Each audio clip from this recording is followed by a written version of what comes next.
ईंट पत्थर इमारतें तोड़ दी जा रही हैं, रास्ते भी बदले जा रहे हैं, इतिहास मिटाया जा रहा है ताकि कोई आपकी हुकूमत पर सवाल उठाकर ये ना कह दे कि बांग्लादेश की धरती पर एक हिस्सा तो हमारा भी है। दोस्तों, बांग्लादेश की सरकार अब फिल्म कलाकार और नोबेल विजेता सत्यजीत रे के एंसेस्ट्रल घर को तोड़ चुकी है। बांग्लादेश के मयामन सिंह शहर में विश्वविख्यात फिल्मकार सत्यजीत रे के एंसेस्ट्रल घर को ढहाए जाने की खबर ने भारत में हलचल मचा दी है। मोदी सरकार ने इसे रोकने के लिए यह भी पेशकश की है कि भारत इसके पुनर्निर्माण में मदद करेगा, पर बांग्लादेश की यूनुस सरकार ने इसे तोड़ दिया। सत्यजीत रे के पैतृक घर के तोड़ने के वीडियो सोशल मीडिया पर हैं, जिसमें अब सिर्फ मलबे का ढेर बचा है। जो घर कभी सत्यजीत रे के दादा और प्रख्यात साहित्यकार उपेंद्र किशोर राय चौधरी का था, जो कभी बंगाली कल्चर रीजनरेशन का प्रतीक था, उसे मलबे में बदल दिया गया है। सत्यजीत रे के पैतृक घर के टुकड़े बांग्लादेश की अंतरिम सरकार की कल्चरल हेरिटेज और हिंदू बांग्ला संस्कृति को खत्म करने की लक्ष्य को हाईलाइट कर रही है।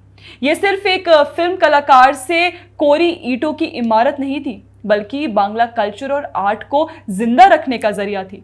मयामन सिंह में हरिकिशोर राय चौधरी रोड पर स्थित यह सदी पुरानी इमारत उपेंद्र किशोर राय चौधरी द्वारा बनाई गई थी, जो बांग्ला में बच्चों के साहित्य के जनक, चित्रकार और प्रकाशक थे।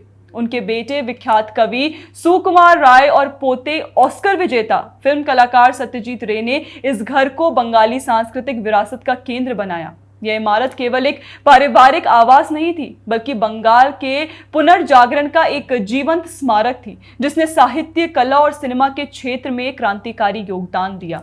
जब 1947 का विभाजन हुआ तो संपत्ति बांग्लादेश सरकार, पहले पाकिस्तान के स्वामित्व में आ गई और 1989 में इसे मयामन सिंह शिशु अकेडमी के रूप में डेवलप किया गया। हालांकि पिछले 10 वर्षों से यह इमारत अपने संरक्षण का रास्ता देख रही थी, क्योंकि इसे संभालने वाला कोई नहीं था।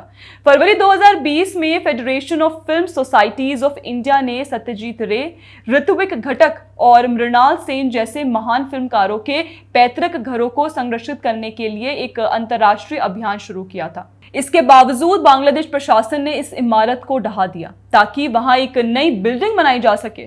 स्थानीय अधिकारियों ने तर्क दिया कि यह इमारत बच्चों के लिए सुरक्षा जोखिम पैदा कर रही थी। कमाल है, एक ऐतिहासिक इमारत को तोड़कर मलबा बना दिया गया, पर इसे ठीक करने का विचार नहीं आया। बांग्लादेशी अधिकारी इतिहास तो मिटा ही रहे हैं, साथ ही मजाक भी कर रहे हैं।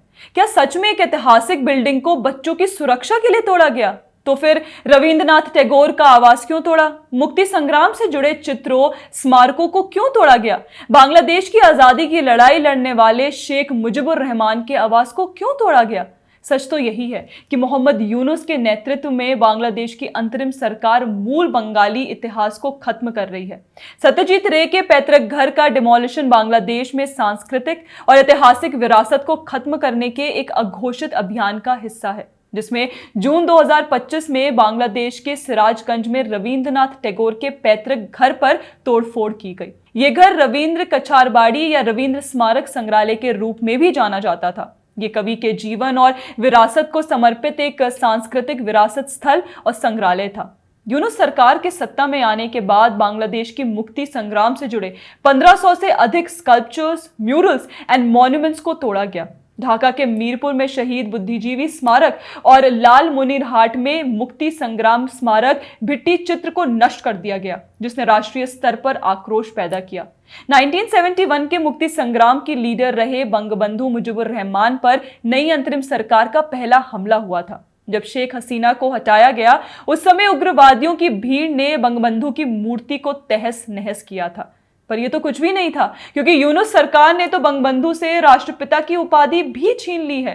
साथ ही बंगबंधु शेख मुजीबुर रहमान और 400 लोगों को स्वतंत्रता सेनानियों की सूची से हटा दिया गया है। उन्हें अब मुक्ति युद्ध के सहयोगी नाम दिया गया। 2025 में यूनुस सरकार ने बांग्लादेशी टका से मुजीबुर रहमान की तस्वीर को हटा दिया। साथ ही उनके नाम की सड़कों और संरचनाओं के नाम भी बदल दिए गए। इतिहास मिटाने की कोशिश में वहां पर मार्च 2025 में लाल मुनीरहाट में मुक्ति संग्राम स्मारक भित्ति चित्र को ढहा दिया गया। यह भित्ति 1950 के भाषा आंदोलन, 7 मार्च के भाषण और 1971 के नरसंहार जैसे ऐतिहासिक क्षणों को दर्शाती थी। हिंदू नरसंहार के निशान मिटाने के साथ साथ वर्तमान में भी हिंदुओं के घरों और मंदिरों की लगातार खत्म किया जा रहा है। यही है नए रिजीम की सच्चाई। वो बंगाली मूल के हर निशान को हटाकर एक नया इतिहास लिखना चाह रही है, जिसमें बांग्लादेशी हिंदुओं, कलाकारों और इतिहास की कोई जगह ना हो। पर इस नए इतिहास यूनुस सरकार नए बांग्लादेश का चेहरा बनेगी या मूल बांग्लादेश खत्म करने का? आपके विचार हमें कमेंट करके जरूर बताएं। बाकी अगर आपको हमारा वीडियो पसंद आए तो लाइक, शेयर और सब्सक्राइब करना ना भूलें। जय हिंद।